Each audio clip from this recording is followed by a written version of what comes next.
Halal adalah sesuatu yang telah diperbolehkan oleh syariat. Dengan kata lain, sebuah produk yang dinyatakan halal, baik dari cara memperoleh atau membuatnya, telah sesuai dengan ketentuan syariat Islam. Kata halal ini seringkali disandingkan dengan kata thayyib.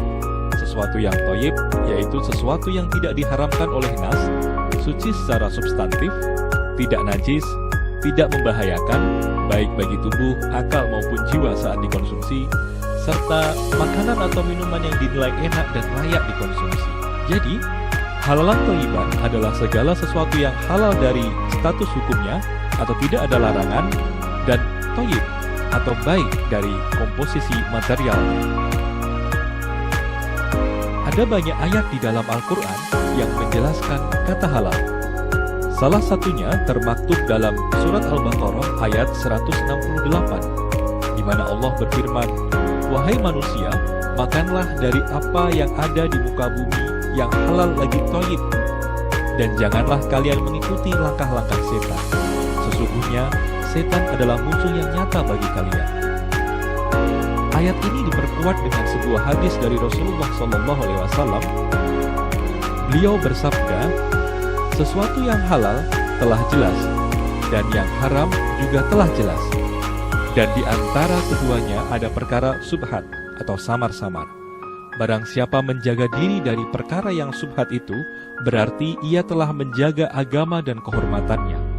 Barang siapa terjatuh kepada yang subhat, berarti ia telah terjatuh dalam yang haram."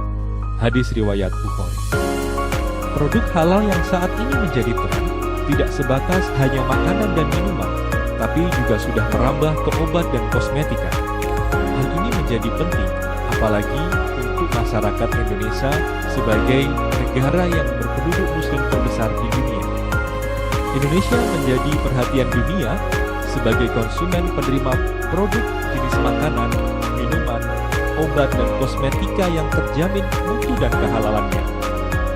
Beberapa poin penting terkait kehalalan produk, utamanya makanan dan minuman, dijelaskan dalam Quran Surat Al-Baqarah ayat 168, serta ayat 172 hingga 173, Surat Al-An'am ayat 145, juga Surat Al-Ma'idah ayat 90 hingga 91. Di antaranya, yang diharamkan adalah daging babi, hewan yang disembelih dengan menyebut selain nama Allah, bangkai, darah, dan homer. Disebutkan pula tata cara yang baik dalam penyembelihan hewan, seperti harus menggunakan alat yang tajam dan tidak boleh menggunakan tulang, kulit, dan kuku. Dalam setiap syariat yang difirmankan oleh Allah Subhanahu wa Ta'ala, pasti terdapat manfaat dan hikmah. Jika diteliti lagi, ternyata mengkonsumsi babi memiliki dampak yang tidak baik untuk kesehatan tubuh manusia, seperti cacing parasit yang banyak terkandung dalam daging babi, karena bahan dasar makanan dari babi berasal dari mana saja, termasuk kotorannya sendiri, bahkan dari bangkai dan anaknya sendiri. Cara hidup babi yang kotor inilah yang membawa pengaruh buruk, termasuk jumlah parasit yang banyak di dalam tubuhnya. Di samping itu, daging babi memiliki kandungan kadar lemak jenuh yang tinggi dan kolesterol, sehingga turunan produk babi berupa minyak babi diganti dengan minyak zaitun atau jenis minyak nabati lainnya untuk mengurangi efek lemak berlebih dalam tubuh. Dalam hal penyembelihan, hasil penelitian juga menyebutkan bahwa penyembelihan melalui jalur yang disyariatkan agama ini ternyata memiliki hikmah lain, yaitu kualitas daging yang dihasilkan lebih empuk dan berair, serta memiliki pH ideal, yaitu 5,6. Menurut Fazlian Zainal Abidin dan kawan-kawan dalam Halal System in Meat Industries tahun 2019, hewan yang disembelih dengan metode kejang-kejut menjadikan hewan trauma, di mana kandungan glikogen di otot mereka diaktifkan dan menjadikan daging keras. Dalam hal minuman, penggunaan minuman tidak halal yang dilarang oleh agama adalah homer yang bersifat memabukkan. Ini disebabkan karena ada efek rusaknya hati berupa sirosis hati, kerusakan pankreas, dan berujung kepada sistem saraf pusat manusia, yaitu otak. Seseorang yang sudah pernah mengkonsumsi khamr atau sesuatu yang memabukkan biasanya akan dicetak oleh bagian putri otak dan meminta untuk diberikan asupan, sehingga membuat seseorang kecanduan. Jika kecanduan ini dipenuhi terus-menerus, maka akan merusak otak sebagai salah satu komponen penting dalam tubuh manusia. Maka meninggalkan minuman yang memabukkan atau khamr menjadi salah satu usaha kita untuk menjaga kesehatan sebagai salah satu anugerah Allah yang sangat penting. Selain mengetahui pentingnya mengkonsumsi dan menggunakan produk-produk halal, kita juga harus mengenali produk-produk itu secara lebih dalam lagi. Dan untuk mengenali produk makanan dan minuman halal perlu adanya deteksi. Deteksi menurut KBBI adalah usaha menemukan dan menentukan keberadaan, anggapan, atau kenyataan. Usaha menemukan ini bisa dilakukan dengan cara mencermati bahan baku dan juga mencermati proses pembuatannya. Syarat yang pertama untuk memenuhi makanan dan minuman tetap halal dikonsumsi yaitu sumber bahan bakunya. Sumber bahan baku binatang tentu bukan binatang yang telah disebutkan di dalam Al-Quran dan hadis tentang keharamannya, serta disembelih sesuai tuntunan. Sumber bahan baku tumbuhan, bukan tumbuhan narkotika atau masuk kategori tumbuhan yang tidak merusak tubuh dan akal. Sumber bahan baku mikroorganisme tidak mengalami kontak dengan bahan non-halal. Sumber bahan baku kimiawi, bahan yang tidak bersinggungan dengan bahan non-halal. Dan sumber bahan baku khamr, bahan yang tidak bisa menjadi halal. Syarat kedua yang harus dipenuhi agar makanan dan minuman tetap halal dikonsumsi, yaitu perjalanan proses produksi yang tidak terkontaminasi dengan bahan baku non-halal. Produk yang awalnya suci, namun jika terkontaminasi bahan najis pada ukuran tertentu, lantas akan dihukumi sama dengan produk yang najis dan tidak boleh dikonsumsi. Bagaimanakah menghindari najis saat proses produksinya? Yaitu dengan membersihkannya sesuai tuntunan kaidah agama Islam. Jika sumbernya air kencing bayi laki-laki yang hanya minum ASI saja, maka cara menghilangkan najisnya cukup dengan mencipratkan air bersih. Apabila itu bangkai binatang kecuali ikan dan belalang, darah, sisa pencernaan air kencing dan khamr, kotoran binatang atau manusia, maka cara menghilangkan najis harus dibilas dengan air bersih mengalir hingga hilang bau dan warnanya. Boleh menggunakan deterjen setelah dibersihkan dengan air bersih mengalir jika diperlukan.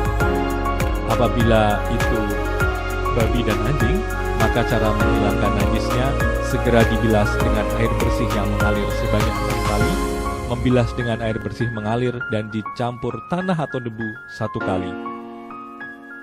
Dalam lingkup yang besar, ternyata produk halal sangat berpengaruh terhadap penguatan ekonomi nasional. Industri halal di Indonesia diuntungkan dengan besarnya jumlah penduduk yang beragama Islam. Menurut World Population Review tahun 2020, jumlah tersebut mencapai 229 juta jiwa dari jumlah total penduduk 273,5 juta jiwa.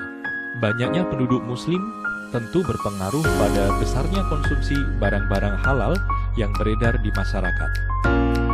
Dukungan pemerintah terhadap jaminan produk halal ikut memperbesar pengaruh konsumsi tersebut. Setiap tahun, produk domestik bruto yang berasal dari ekonomi halal berada pada kisaran 3,8 miliar dolar Amerika. Angka ini bukan jumlah yang kecil. Sebagaimana dilaporkan State of Global Islam Economy Report tahun 2020-2021, industri halal di Indonesia menduduki peringkat keempat. Posisi ini sekaligus menempatkan Indonesia dalam jajaran 10 top player pelaku industri halal di kancah global. Pemerintah juga telah membangun kawasan industri halal, misalnya Halal Modern Valley di Serang, Banten, Safe and Lock Halal Industrial Park di Sidoarjo, Jawa Timur, dan Bintan Inti Halal Hub di Teluk Lobang, Kepulauan Riau.